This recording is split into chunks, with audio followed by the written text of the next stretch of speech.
morning, John. I'd like to welcome you again to Jerusalem. You're a friend in our common effort to restore stability, security, and peace. There can be no peace when we have an onslaught of terror, not here, not anywhere else in the world which is experiencing this same assault by militant Islamists and the forces of terror. Israel is fighting these forces every hour. We're fighting them directly against the terrorists themselves. We're fighting also against the sources of incitement. And we believe that the entire international community should support this effort. It's not only our battle, it's everyone's battle. It's the battle of civilization against barbarism. Welcome, John. Thank you. Mr. Prime Minister Bibi, thank you for welcoming me here. And for me, I am pleased to be back in Jerusalem, pleased to be back in Israel, though I come at a time that, as the Prime Minister has just said, is very troubled.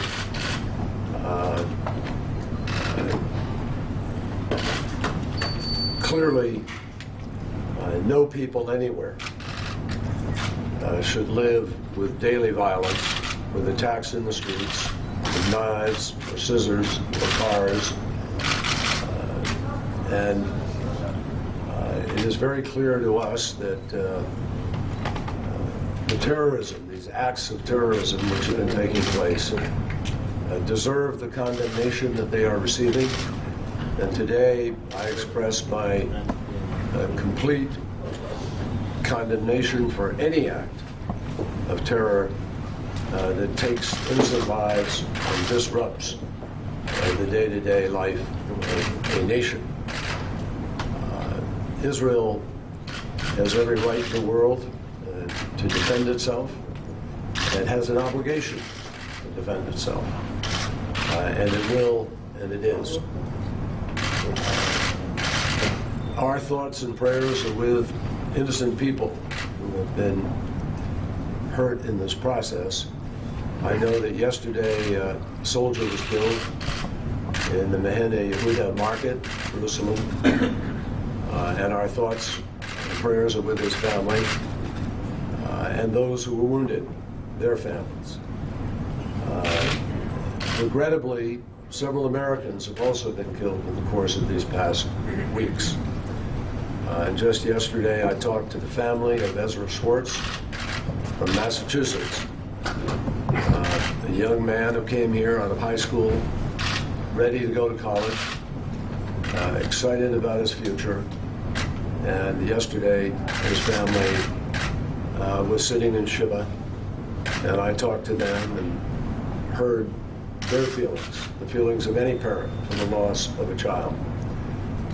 So I'm here today to talk with the Prime Minister about the ways that we can work together, all of us, the international community, to push back against terrorism, to push back against senseless violence, and to find a way forward to restore calm and to begin to provide the opportunities that most reasonable people in every part of the world are seeking for themselves and for their families. We have much to talk about. There's a lot happening in the region, as well as those events that are happening here in Israel.